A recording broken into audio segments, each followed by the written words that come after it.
Hello friends, welcome to our channel Aha Zindagi tricky maths. इस lecture में हम समांतर श्रेणी के बारे में चर्चा करेंगे जिसे हम अरिथमेटिक प्रोग्रेशन भी बोलते हैं। तो आइए देखते हैं क्या होता है।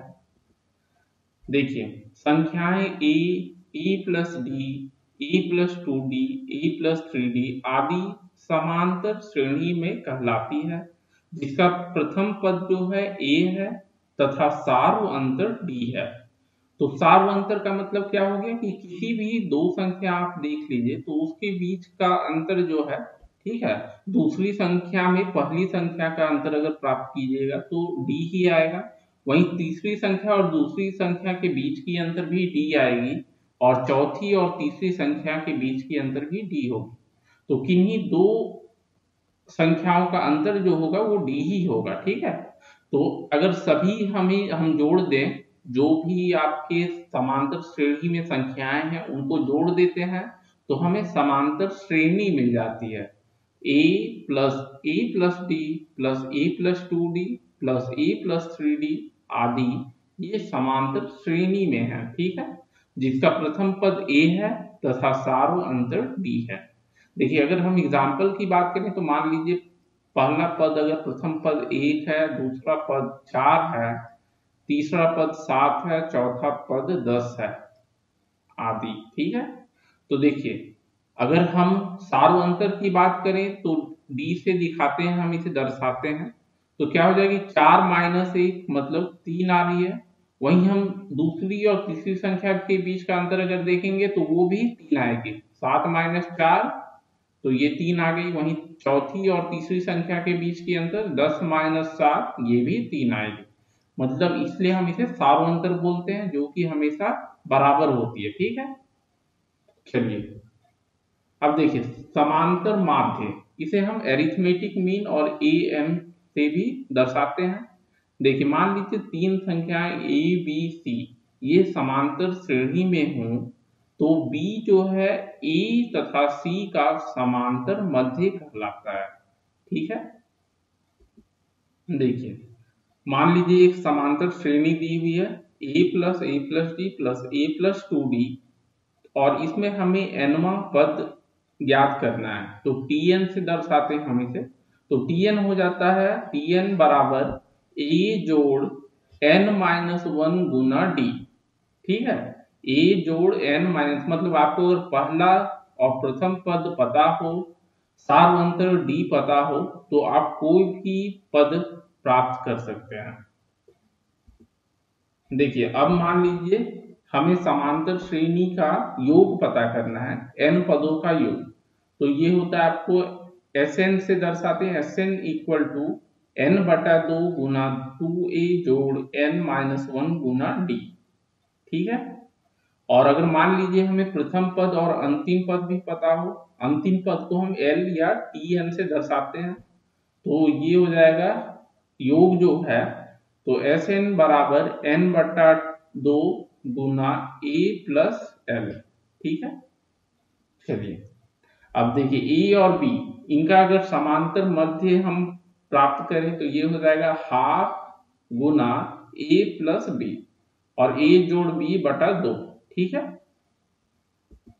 चलिए, अब कुछ कुछ सवाल में क्या होता है कि हमें मानना पड़ता है कि ये संख्या जो है समांतर श्रेणी में है। तो अगर तीन संख्याओं को हमें मानने की जरूरत पड़े जो कि समांतर श्रेणी में हो, तो हम मान सकते हैं a माइनस डी, ए और a जोड़ डी, ठीक है। ये तीनों जो है हमेशा समांतर श्रेणी में होंगे। आप अंतर निकाल के देख लीजिए, हमेशा डी आएगा आपको।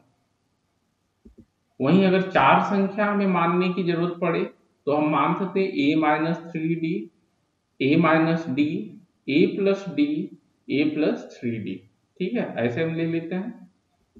अब देखिए, कुछ विशेष योगफल है। मान लीजिए हमें कुछ प्राकृतिक संख्या n प्राकृतिक संख्या का योग प्राप्त करना है, तो ये होता है हाफ गुना n प्लस वन, n गुना n प्लस वन बटा 2, ठीक है, यही होता है। वहीं आप देखिए, इसके वर्ग का योग अगर हमें प्राप्त करना है तो 1 का वर्ग प्लस 2 का वर्ग प्लस 3 का वर्ग, ठीक है। तो 1/6 गुना n प्लस 1 गुना 2n प्लस 1, ठीक है। वहीं 1 का क्यूब प्लस 2 का क्यूब, ठीक है। तो इस ऐसे करना है, तो ये हमारा हो जाएगा हाफ n गुना n प्लस 1 और उसका वर्ग हो जाएगा, ठीक है। चलिए अब कुछ प्रश्न देख लेते हैं हम। देखिए ये एक समांतर श्रेणी दी हुई है आपको 5, 8, 11, 14, ठीक है। इसका nवां तथा 20वां पद हमें ज्ञात करना है। तो देखिए दी गई श्रेणी में आपका प्रथम पद क्या है, ए से हम दर्शाएंगे, ये 5 हो गई, ठीक है।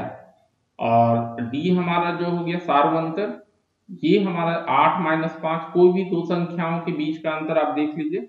तो चलिए 8 माइनस 5 ही हम ले लेते हैं, और ये हो गई 3। तो nवां पद का हमको पता है कि क्या होता है आपका nवां पद, इसका सूत्र लगा देंगे, ठीक है। nवां पद ये आपको हो जाएगी Tn से हम दर्शाते हैं, तो Tn लिख देंगे, Tn बराबर a जोड़ n माइनस 1 गुना d, और a हमें पता है कितना है 5 जोड़ n माइनस 1 गुना d हमारा 3 है। तो देखिए Tn जो है nवां पद आपका हो जाएगा 5 माइनस 3, ठीक है। अच्छा तो 3n जोड़ 2, 3n जोड़ 2, यही हमारा nवां पद हो गया। तो हमें nवां पद पता है कि क्या होगा, वैसे ही हम 20वां पद भी निकाल सकते हैं। तो 20वां पद हमारा हो जाएगा,